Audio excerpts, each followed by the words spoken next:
जय श्री सीताराम भक्तों, स्वागत है आपका हमारा YouTube चैनल ब्रह्मेश्वर महादेव ज्ञान दर्पण में। भक्तों, आज हम चर्चा करने वाले हैं वैशाख संक्रांति, जिसको मेघ संक्रांति के नाम से जाना जाता है, इसके महात्म्य के बारे में। 2025 में यह कब पड़ने वाला है, इसका क्या महात्म्य है, वैशाख मास का क्या महात्म्य है, इसको संक्षेप में हम इस पर भी दृष्टि डालेंगे। ये 2025 में जो है मेघ संक्रांति कब रहेगी, इस पर हम चर्चा करेंगे। भक्तों, यदि आप हमारे इस चैनल पर नए हैं तो इसको सब्सक्राइब कर लीजिएगा। अभी तक आपने हमारे चैनल ब्रह्मेश्वर महादेव ज्ञान को सब्सक्राइब कर लीजिएगा। वीडियो आपको अच्छी लगे तो इसको लाइक कीजिए, ज्यादा से ज्यादा लोगों को शेयर कीजिएगा। भक्तों, वैशाख का महीना जो है हमारे जो सत धर्म के हिसाब जो पंचांग है, इसमें दूसरा महीना गिना जाता है। पहली जो संक्रांति होती है, पहला जो महीना होता है वह चैत्र का महीना होता है, दूसरा जो है वैशाख का महीना होता है। इसमें जो है मेघ संक्रांति के नाम से जाने जाते हैं। भक्तों, विशाखा नक्षत्र से इसका ताल्लुक है, इसलिए इसको वैशाख के महीने के नाम से जाना जाता है। भक्तों, संक्रांति का मतलब होता है संक्रमण काल को संक्रांति कहा जाता है। भगवान सूर्यदेव जब एक राशि से दूसरी राशि में परिवर्तन करते हैं, उस संक्रमण काल को जो है संक्रांति कहा जाता है।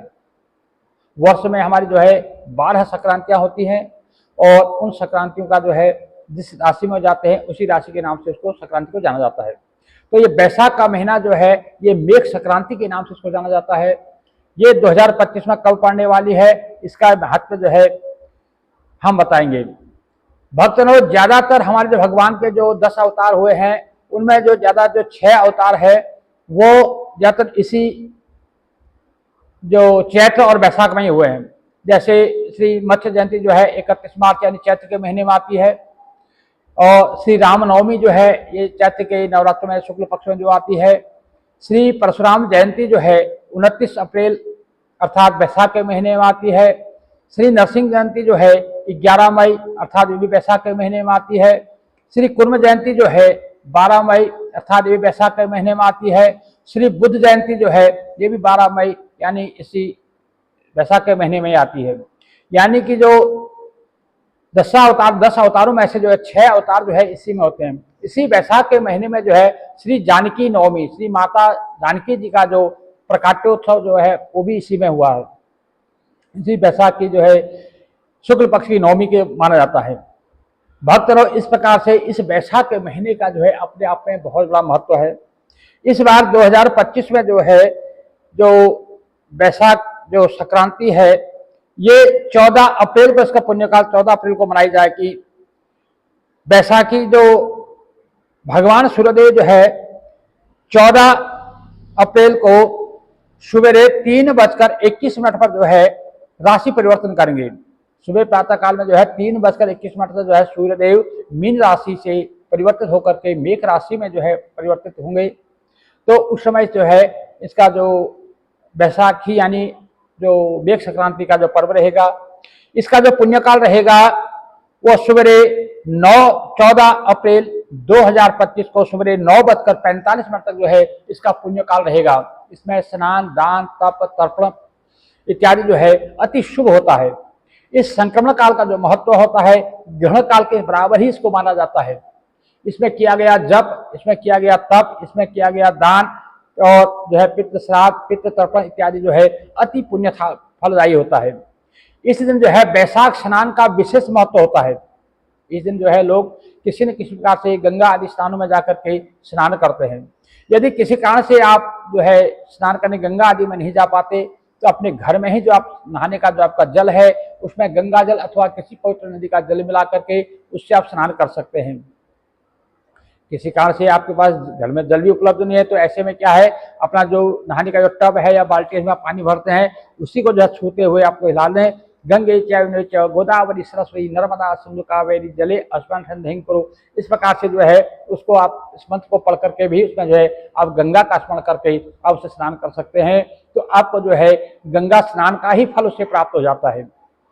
भक्तों, इस प्रकार से संक्रांति के दिन प्रातः काल ब्रह्म मुहूर्त में उठ करके स्नानादि से निवृत्त होकर के सबसे पहले सूर्यदेव को नमस्कार करना चाहिए। इस दिन जो है सूर्यदेव को नमस्कार करें। सूर्य को अर्घ्य तो रोज चढ़ाते होंगे, यदि रोज नहीं चढ़ाते कम से कम संक्रांति और रविवार को तो जरूर चढ़ाना चाहिए। सूर्य को जल चढ़ाएं, नमस्कार करें, धरती को नमस्कार करें। उसके बाद अपने घर में जो भी बड़े बुजुर्ग हैं उनको नमस्कार करें। जहां पर आपका पूजा का स्थल है उस स्थल में जाकर के अपने कुल देवी देवताओं का पूजन करें, सुंदर घी का दीपक जलाएं। संकल्प पूर्वक जो है कुछ दान के निमित्त यदि संभव हो घर में अपने कुल पुरोहित ब्राह्मण जी को बुला करके कुछ जो है पूर्वांग पंचांग पूजा पाठ इत्यादि करवाइए। यदि आप ये संभव नहीं है तो ब्राह्मण भोजन के निमित्त कुछ जो है अन्न वस्त्र इत्यादि द्रव्य रख करके उसमें संकल्प कर लीजिए और कुछ ना कुछ दान जरूर करना चाहिए। पितरों के नाम पर तर्पण भी आप इस दिन कर सकते हैं और जो भगवान सूर्यदेव के प्रसन्नता के लिए आदित्य हृदय स्तोत्र का पाठ करना चाहिए या सुनना चाहिए। यदि आप आदित्य हृदय का पाठ पढ़ना चाहते हैं तो अच्छी बात है, नहीं तो उसे सुन भी सकते हैं। आदित्य हृदय का पाठ का जो वीडियो हम पहले अपलोड कर चुके हैं उसका लिंक जो है हमारे डिस्क्रिप्शन में मिल जाएगा, वहां से देख करके आप जो आदित्य हृदय का पाठ सुन सकते हैं। सुनने और पढ़ने का बराबर महत्व होता है, इसी में किसी प्रकार का जो है संशय नहीं पालना चाहिए।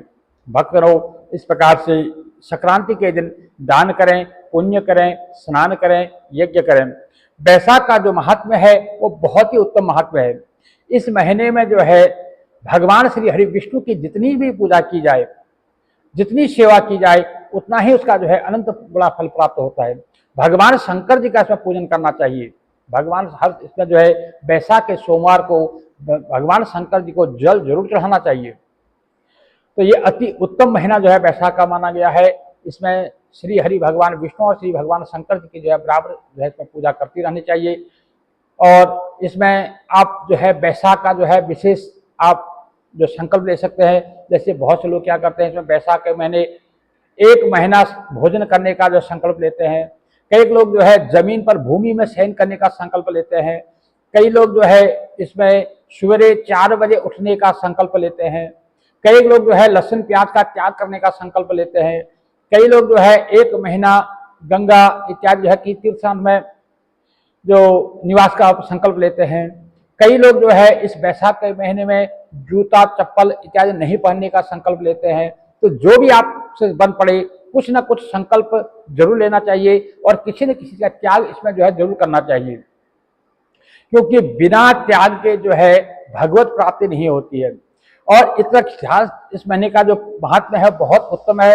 इसमें खास ध्यान ये रखने वाला होता है, इसमें किसी प्रकार का कोई गलत कार्य जो है आपको नहीं करना चाहिए। किसी की बुराई नहीं करनी है, चुगली नहीं करनी है, किसी प्रकार का जो है लड़ाई झगड़ा इत्यादि नहीं करना है, किसी से बैर भाव नहीं लेना है। कोई निंदक आदमी जो है जो चुगलखोर हो, कोई जो है लंपट हो, कोई चोर हो, उससे आपको बातें नहीं करनी है, उससे आपको किसी प्रकार का जो है विचार विमर्श नहीं करना है। यदि उससे आपका मेल जोल हो जाए, किसी आपका संवाद हो जाए, उसके बाद जो है हरि ओम तत्सत का उच्चारण करते हुए अपने आप को पवित्र कर लेना चाहिए। भक्तजनों इस प्रकार का जो बैसाख का महात्म्य है इसमें जो है अपने घर में अपने आसपास में सात्विकता का जो बनाए रखें। ज्यादा से ज्यादा जो है राम नाम का उच्चारण करें। हरे रामा राम राम हरे हरे, हरे कृष्ण कृष्ण कृष्ण हरे हरे। इसकी जो है 5 माला 7 माला 11 माला जो है प्रतिदिन जप करें। यदि कोई गुरु मंत्र मिला है तो उस गुरु मंत्र का जो भी आप जाप करते हैं उसकी संख्या आप बढ़ा सकते हैं, क्योंकि ये बैसाख का महीना अति उत्तम महीना है। ऐसा महीना जो है बार बार नहीं आता है। और ऊपर से जो है भगवत प्राप्ति के लिए भगवान नाम का जो है कलयुग केवल नाम आधारा, सुमिर सुमिर नर उतर ही पारा। कलयुग में केवल राम नाम ही ऐसा है जो हमें भव से पार ले जा सकता है। इसलिए जितना भी बन पड़े इसमें ज्यादा से ज्यादा भगवत नाम का उच्चारण करना चाहिए, दान करना चाहिए, पुण्य करना चाहिए, यज्ञ जप तप पितृ तर्पण इत्यादि जितना आप कर सकते हैं उतना करना चाहिए। ऐसा करने से देवता भी प्रसन्न होते हैं और आपके पितृजन भी प्रसन्न होते हैं। भक्तजनों इस प्रकार से यदि वीडियो आपको अच्छी लगे तो इसको लाइक कीजिए, ज्यादा से ज्यादा लोगों को शेयर कीजिएगा। जय जय श्री सीताराम भक्तों।